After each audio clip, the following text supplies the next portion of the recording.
Dans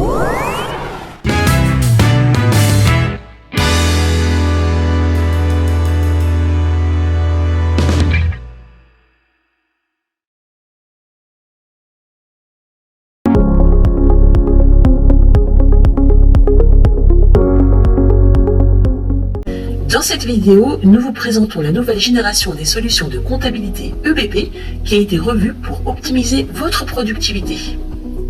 En haut à gauche de votre écran, vous retrouvez un certain nombre d'accès directs. Par exemple, depuis cette icône, vous avez accès aux imports ou exports paramétrables et à certaines autres fonctionnalités. Depuis cette icône ici, vous pouvez envoyer le dossier à l'expert comptable ou le recevoir. Attardons-nous sur le menu Paramètres symbolisé par cette icône. Depuis le menu Paramètres Société, vous pouvez compléter vos coordonnées afin que ces informations soient reprises automatiquement sur certaines impressions de vos documents, comme le grand livre, la balance, la TVA. Vous pouvez également effectuer le paramétrage EDI afin de simplifier la télédéclaration et le télépaiement de votre TVA ou bien de votre impôt sur les sociétés. Vous y retrouvez également vos options comptables liées aux ANNOVO, clôtures annuelles, au règlement, au journal par défaut et pour finir, les comptes à utiliser en saisie pratique.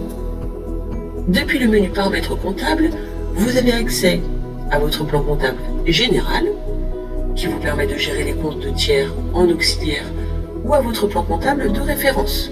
Ainsi, si vous avez opté pour le plan comptable association, le plan comptable de référence vous donne la liste exhaustive des comptes associations. Vous pouvez également retrouver les comptes de base et les comptes abrégés. Depuis le menu Données complémentaires, Trésorerie, vous pouvez ajouter une banque en cliquant sur Plus. Renseignez bien le code, le nom, le code journal, ainsi que les coordonnées bancaires. Puis cliquez sur Enregistrer et fermer. Votre banque sera créée. Toujours depuis le menu Données complémentaires, Analyse, vous retrouvez votre comptabilité analytique, à savoir que la comptabilité analytique est un prolongement de la comptabilité générale. Elle donne une vision plus détaillée de votre activité en calculant les coûts, partiels ou coûts complets, par poste, par service, par produit. Pour ajouter un plan, un poste ou une grille, cliquez sur le plus à chaque fois. Depuis le menu Gestion de dossier, vous avez accès à la maintenance de données ou à la suppression d'un dossier. Et bien sûr, vous retrouvez tous les menus pour gérer vos dossiers, sauvegarde, restauration, création d'un nouveau dossier.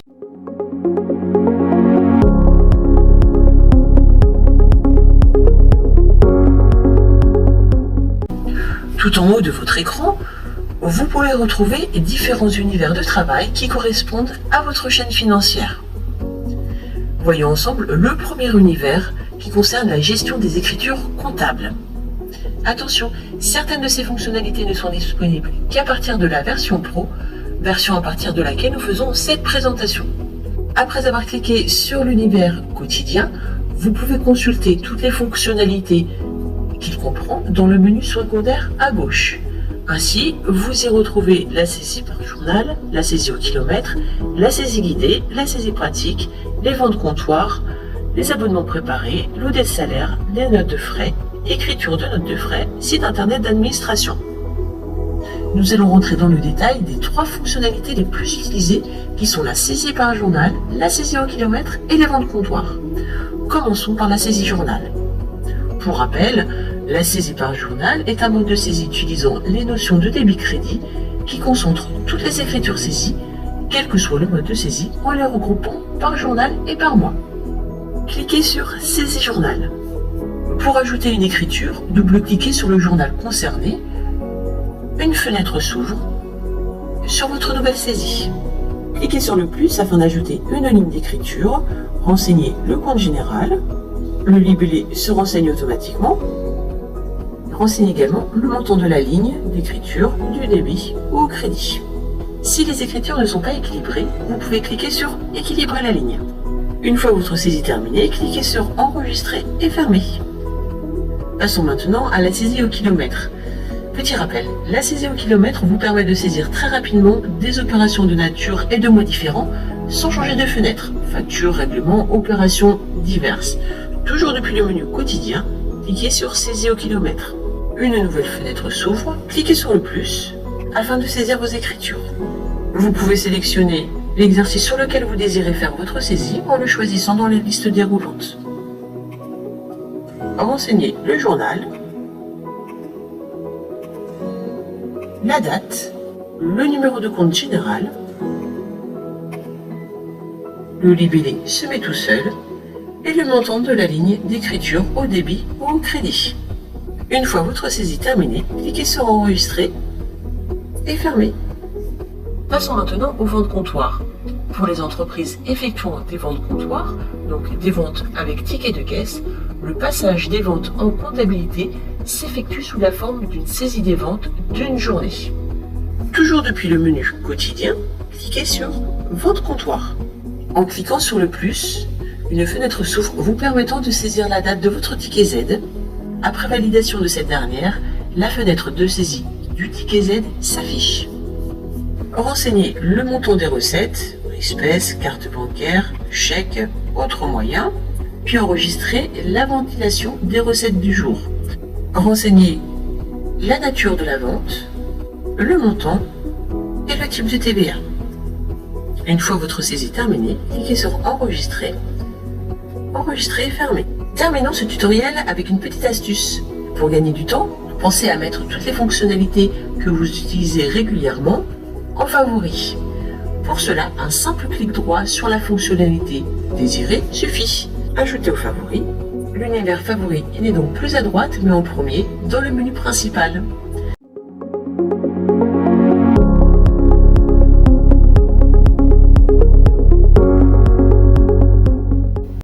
Tout en haut de votre écran, vous pouvez retrouver différents univers de travail qui correspondent à votre chaîne financière. Voyons ensemble le deuxième univers qui concerne la gestion de la trésorerie. Attention, certaines de ces fonctionnalités ne sont disponibles qu'à partir de la version Pro, version à partir de laquelle nous faisons cette présentation. Après avoir cliqué sur l'univers trésorerie, vous pouvez consulter toutes les fonctionnalités qu'il comprend sur le menu secondaire à gauche. Vous y retrouverez l'échéancier client ou fournisseur, les règlements clients ou fournisseurs, les remises en banque, les prélèvements, les effets de commerce, les relances, les relevés bancaires, les rapprochements bancaires, l'échiquier, le lettrage, assistant le lettrage. Nous allons rentrer dans le détail des trois fonctionnalités les plus utilisées qui sont la gestion des échéances, les rapprochements bancaires ainsi que la consultation des relevés bancaires. Concernant la gestion des échéances, nous allons voir comment il est possible de régler une échéance lorsqu'un client a terminé d'honorer son paiement. Cliquez sur le menu Échéancier client. Vous arrivez sur la liste des échéances non réglées. Sélectionnez l'échéance à régler en la cochant, puis cliquez sur Régler la ou les échéances. Une fenêtre s'ouvre avec le détail de l'échéance. Vérifiez bien les informations, puis cliquez sur Enregistrer et fermer. Le document apparaît maintenant dans les échéances réglées. Depuis la liste de toutes les échéances, vous pouvez cliquer sur le menu Plus d'actions si vous voulez passer une échéance en douteuse ou en irrécouvrable. Nous allons maintenant effectuer un rapprochement bancaire. Le rapprochement bancaire est un outil de contrôle nécessaire pour toutes les entreprises car il permet de détecter des erreurs éventuelles dans la comptabilisation des opérations de trésorerie, des omissions, des vols, etc. Concrètement, le rapprochement bancaire est une comparaison entre les écritures de règlement, compte banque, saisie dans la comptabilité, et le relevé bancaire fourni par votre établissement bancaire. Toujours depuis le menu Trésorerie, cliquez sur Rapprochement bancaire. Puis cliquez sur le plus. Une fenêtre s'ouvre, renseignez le compte à rapprocher. Le libellé se renseigne automatiquement. La date de rapprochement, en cliquant sur Valider, la fenêtre du rapprochement s'ouvre. Vous pouvez alors enregistrer et fermer. Découvrons maintenant les relevés bancaires. Toujours depuis le menu Trésorerie, cliquez sur Relevé bancaire, puis cliquez sur Plus pour en ajouter un. La nouvelle fenêtre de relevé bancaire s'affiche afin que vous puissiez la renseigner. Il est important de renseigner la banque, puis en cliquant sur le menu Plus d'actions, vous pouvez importer un relevé bancaire. Vous pouvez également saisir vos lignes à la main en en ajoutant une en cliquant sur le plus. Vous pouvez aussi le faire de manière automatique grâce au service EBP SynchroBank, inclus dans les logiciels en ligne, plus offre de services privilèges ou premium. Ce procédé vous permet de gagner du temps et de fiabiliser vos données comptables, entre autres. Terminons ce tutoriel avec une petite astuce. Pour gagner du temps, pensez à mettre toutes les fonctionnalités que vous utilisez régulièrement en favoris. Pour cela, un simple clic droit sur la fonctionnalité voulue, ajouter aux favoris. L'univers favori n'est plus à droite, mais en premier dans le menu principal.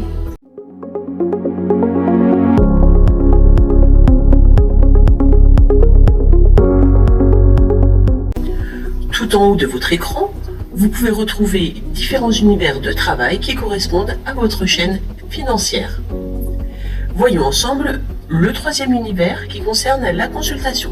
Attention, certaines de ces fonctionnalités ne sont disponibles qu'à partir de la version Pro, version à partir de laquelle nous faisons cette présentation.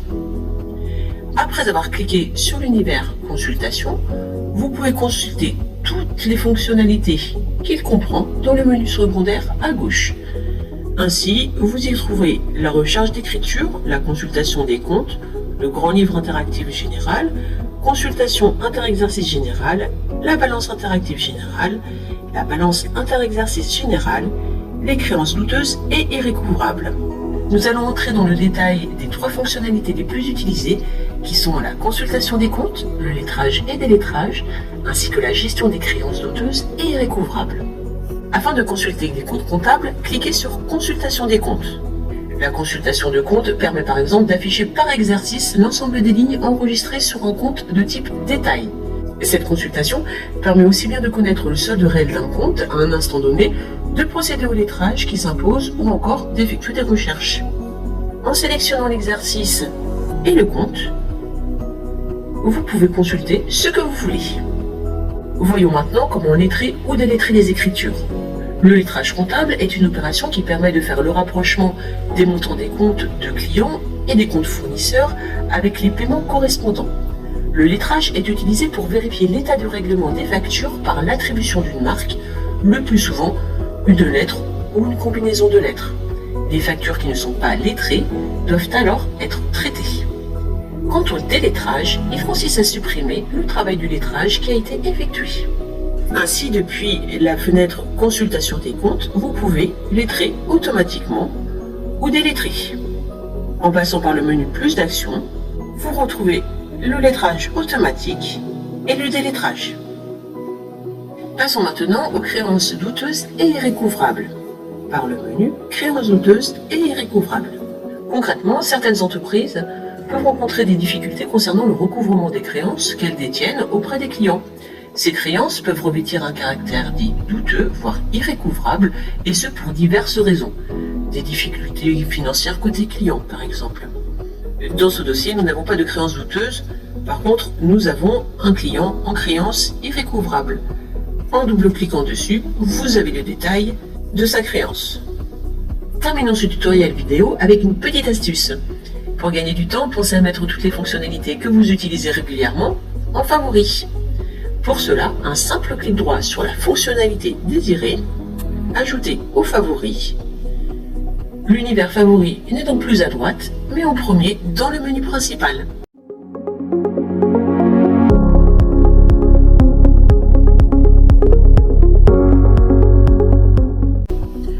Tout en haut de votre écran, vous pouvez retrouver différents univers de travail qui correspondent à votre chaîne financière.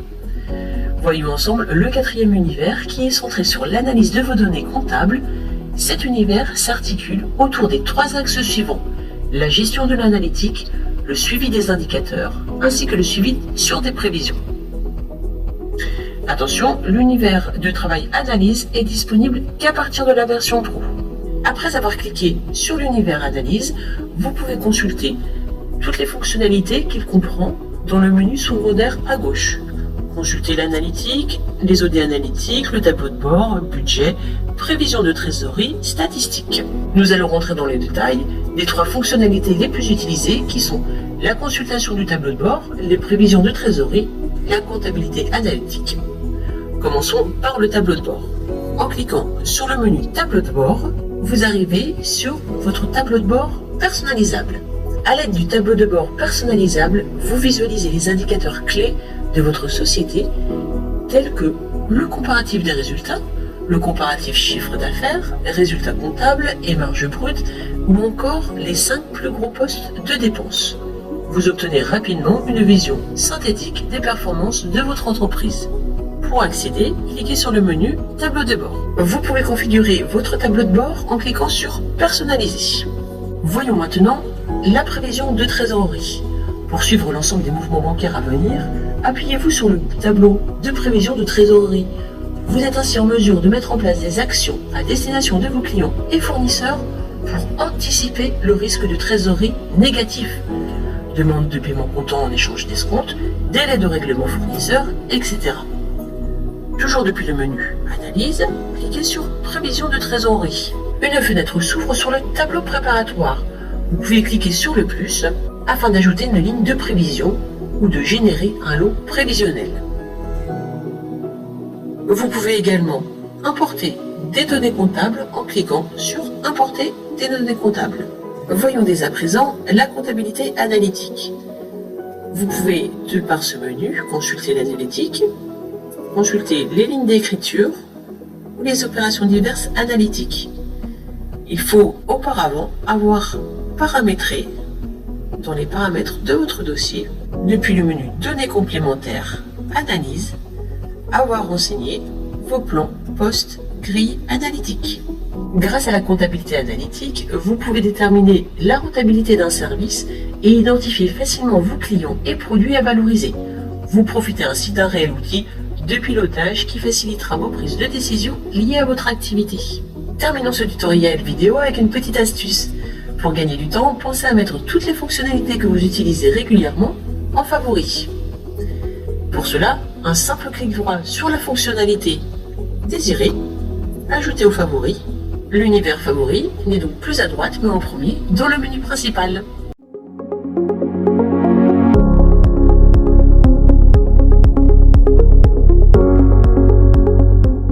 Tout en haut de votre écran, vous pouvez retrouver différents univers de travail qui correspondent à votre chaîne financière.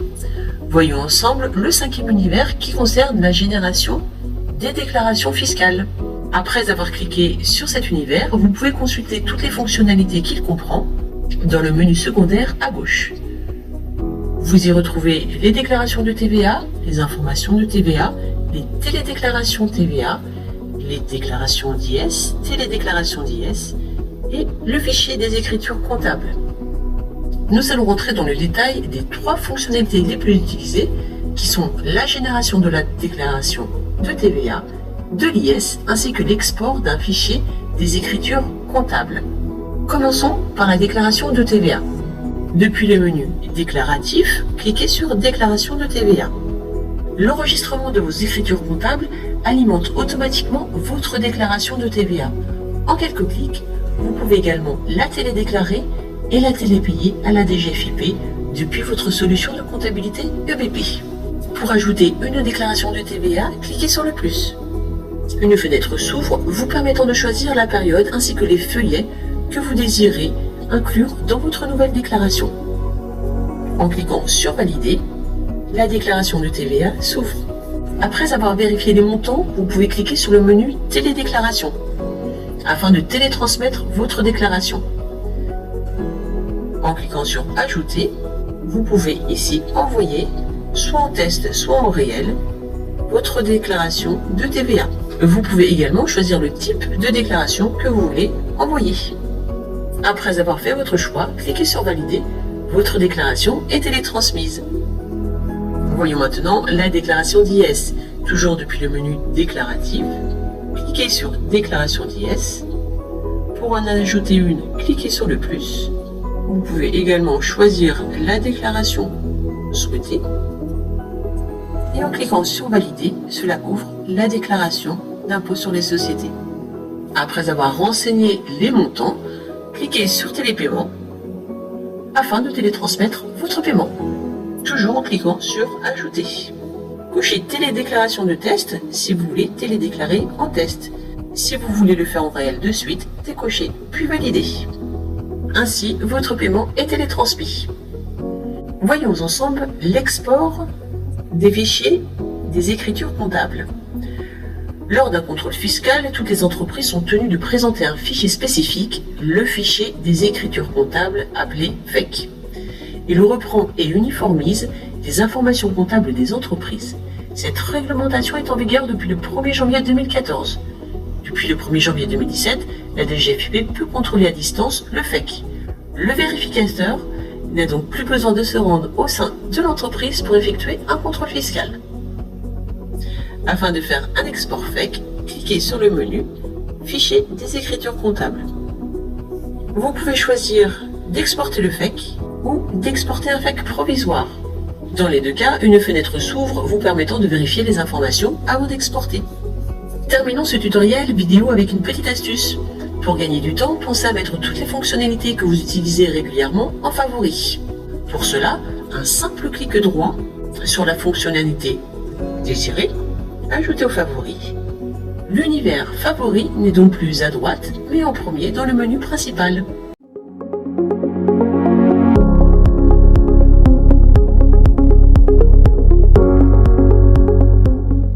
Tout en haut de votre écran, vous pouvez retrouver les différents univers de travail qui correspondent à votre chaîne financière. Voyons ensemble le 6e univers qui concerne la clôture de votre exercice comptable. Après avoir cliqué sur cet univers, vous pouvez consulter toutes les fonctionnalités qu'il comprend dans le menu secondaire à gauche, c'est-à-dire la gestion des journaux, gestion des exercices, export pour l'IAS EBP. Nous allons rentrer dans le détail des deux fonctionnalités les plus utilisées, c'est-à-dire comment clôturer un exercice ou exporter vos liasses. Commençons par clôturer un exercice. Toujours depuis le menu clôture, cliquez sur gestion des exercices. Cochez l'exercice que vous voulez clôturer, puis cliquez sur clôturer l'exercice. L'assistant de clôture s'ouvre, laissez-vous guider en cliquant sur suivant. À cette étape, cliquez sur démarrer, afin de contrôler l'état de l'exercice actuel. Si le statut est OK partout, vous pouvez cliquer sur lancer. Si vous avez un statut en échec, vous pouvez cliquer sur la flèche afin d'avoir le détail de l'erreur. Ainsi, vous pourrez aller la corriger et relancer une clôture. Voyons maintenant le menu Export des liasses. Afin de générer sa liasse, il est primordial d'exporter sa balance comptable et de l'intégrer dans le logiciel liasse fiscale ou état financier. Nous allons donc voir comment faire cet export de balance depuis la comptabilité pour générer par la suite sa liasse dans l'état financier. Après avoir cliqué sur le menu Export pour liasse, cette fenêtre s'ouvre, vérifiez bien le chemin du fichier d'export. En cliquant sur Exporter, votre liasse est créée avec EBP état financier. Terminons ce tutoriel vidéo avec une petite astuce. Pour gagner du temps, pensez à mettre toutes les fonctionnalités que vous utilisez régulièrement en favoris. Pour cela, un simple clic droit sur la fonctionnalité sélectionnée suffit. Par exemple, nous voulons mettre la gestion des journaux en favoris. Nous faisons un clic droit et ajouter aux favoris. L'univers favori n'est donc plus à droite mais en premier dans le menu principal. Si nous voulons mettre la saisie par journal en favoris, nous cliquons sur Ajouter aux favoris. Nous la retrouvons ici dans nos favoris. Pour modifier l'ordre de vos favoris, faites un clic droit et par exemple montez celui que vous voulez voir en premier. Si vous voulez le supprimer, faites un clic droit et sélectionnez Enlever des favoris.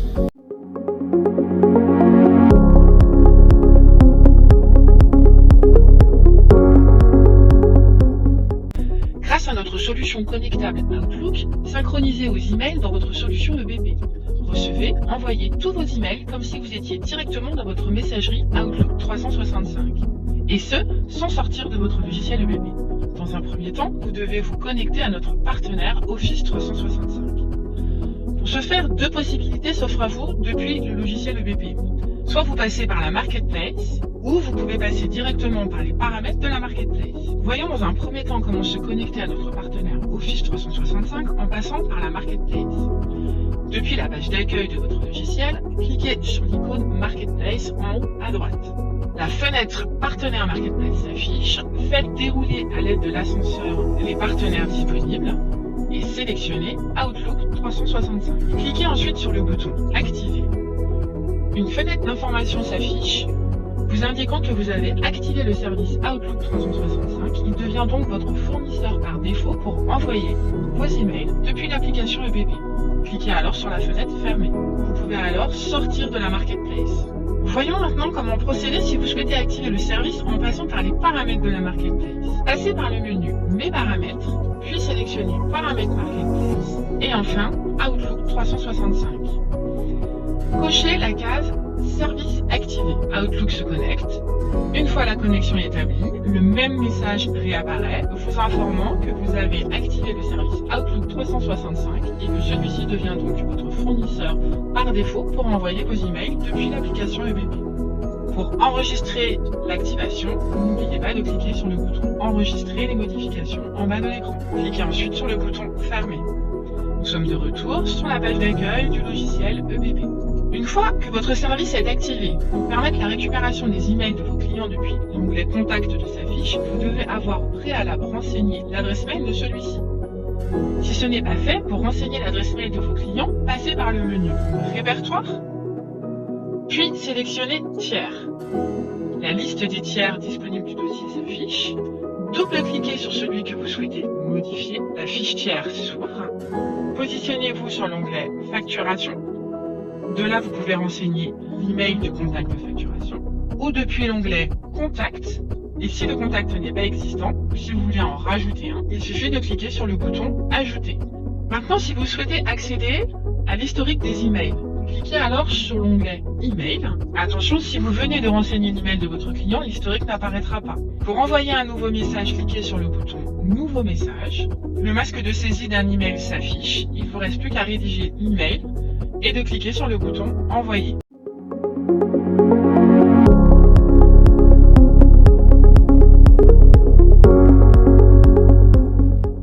Grâce à notre solution connectable OneDrive 365, vous pouvez stocker vos documents sur un cloud sécurisé. Dans un premier temps, vous devez vous connecter à notre partenaire Office 365. Pour ce faire, deux possibilités s'offrent à vous, soit en passant directement par la marketplace ou en passant par les paramètres de la marketplace. Voyons dans un premier temps comment se connecter à notre partenaire Office 365 en passant par la marketplace. Depuis l'icône Marketplace située en haut à droite de votre écran, faites dérouler la liste des solutions connectables et sélectionnez OneDrive 365. Cliquez alors sur le bouton Activer. Une fenêtre s'affiche vous invitant à continuer sur la page Office 365 qui vous permet de vous connecter si vous ne l'êtes pas. Si vous êtes connecté, revenez dans le logiciel EBP. Votre service est maintenant activé. Voyons comment procéder si vous souhaitez activer le service en passant par les paramètres de la marketplace. Dans ce cas, passez par le menu Mes paramètres, puis sélectionnez Paramètres Marketplace, sélectionnez OneDrive 365. Cochez alors la case Service activé. Une fenêtre s'affiche vous invitant à continuer sur la page Office 365 qui vous permet de vous connecter si vous ne l'êtes pas. Si vous êtes connecté, revenez sur le logiciel EBP. Depuis les paramètres Marketplace OneDrive, vous pouvez ici gérer les catégories. Pour ajouter un nouveau document, cliquez sur le bouton Ajouter, puis EBP vous propose plusieurs catégories. Tous, relance, exercice, compte et écriture. La liste des dossiers à créer correspond aux fiches où se trouvent vos documents associés. Cliquez sur le bouton Enregistrer les modifications, puis Fermer. Depuis votre solution EBP Comptabilité, vous pouvez par exemple, en passant par le menu Trésorerie, Règlement client, vous double-cliquez sur le règlement que vous souhaitez ouvrir.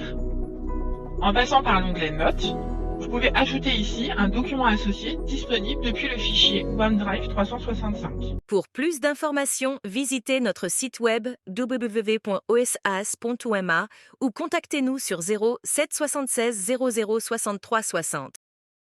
Open Services and Solutions for your sustainable success.